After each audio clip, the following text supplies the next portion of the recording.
Well, I've been riding this bike the lowest setting of all. Quite frankly, it scares the bejesus out of me, even that lowest girly setting. No respect to the girls out there, I'm one of you, when it comes to these sort of bikes. But my God, what a fantastic bike. So we'll take it out in a second, and I'll tell you what I feel about this bike and why I think actually it's pretty damn safe. And the modes are all down here now. It's got 5 modes.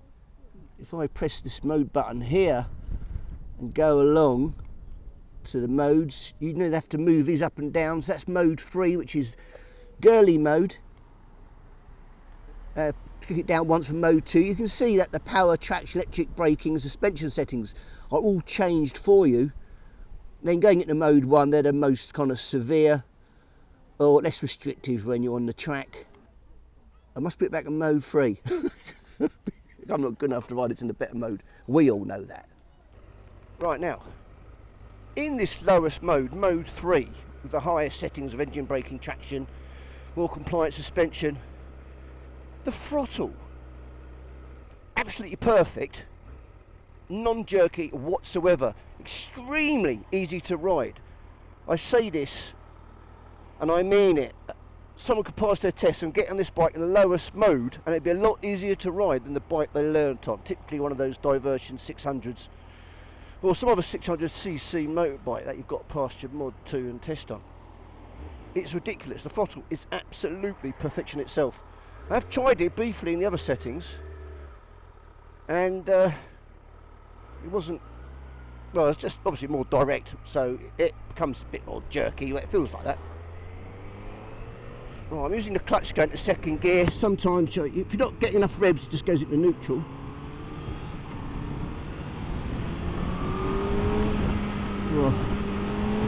The lowest mode, this bike is still mad, and the brakes are absolutely fantastic. I mean, it's going to be a good bike. It's like a 22 grand list price, although obviously there's a lot of people discounting it now, trying to get rid of the last units. But this is the top of the tree, state-of-the-art motorcycle for beasting it on the road. It turns like a dream. This bike is telepathic. I say it's telepathic because you don't think about turning. Some bikes you kind of have to put a little bit of input into it. It feels like you're putting input in it to get it to turn. Mentioning no Harleys. This bike, you do think, you do look, and it just seems to go there. You don't seem to do anything. I could flex the muscle on one buttock and it will change 5 degrees to that side. Oh, it's great, bloody great. The gears are very good. The quick shift up and down, auto flipper. It's got all the technology you'd expect in a bike of this saliva.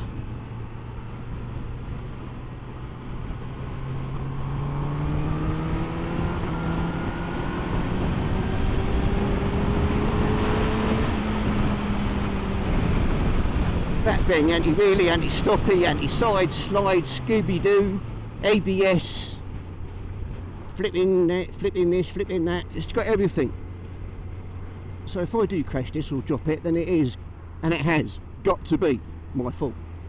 This bike's so urgent, and this is in 6th gear, and you could leave it in that, apart from like really low urban speeds.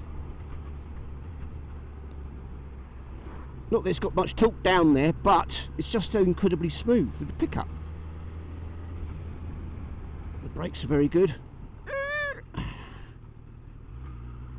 Big fan of those. It's got an adjustable front brakes, that's good. I've only got small reach fingers, so they're fully in. Hasn't got adjustable clutch lever.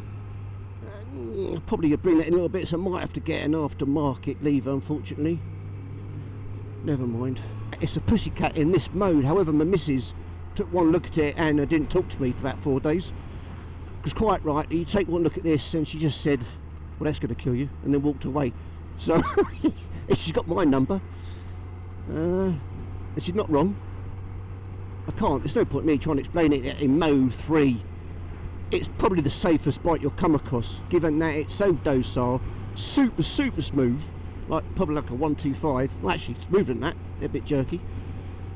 It's got electricity to save you if you do a bit out of shape, and as long as you don't reg it and you're in control of your right hand, it's a superb bike. You know, can't explain that to someone doesn't understand it. Yeah, quite surprisingly, the back brake is actually pretty good in this bike compared to most super bikes that I've been on. That's quite good for me. I use a back brake quite a bit, probably more than I should do. But I have got my advanced riding course coming up soon, which I'll be sharing with everybody. So keep an eye out for that. Let's see where I am going right. Let's see where I am going wrong. Always happy to listen to advice. I do get people crucify me on the channel, especially in the past when I was really a new rider.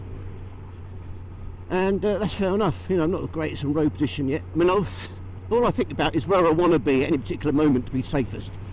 So for me, it's not about being in position A, B, C, 1, 2, 3, 4, whatever you call it. It's about where I think I'm the safest from any approaching car, or potholes, or drains, or the curb, or a drain cover, or the white lines in the road. I mean, if I go along that route, surely that's got to be right, isn't it? And the other thing is, of course, just put yourself in a position on a bend where you've got maximum visibility. And that's quite logical. And you do that naturally. Don't forget, I've had 25, 30 years of driving experience. Oh dear. So there you go. If you've got any questions about the bike, please ask below. It's a very special bike indeed. Thoroughly enjoying it. And there you go. Wow. What a bike. What a phenomenal bike for the road. It's on the borders on ridiculousness. That's how good this bike is. The suspension is just, well, otherworldly. What a bike. Got any questions about it? Let me know.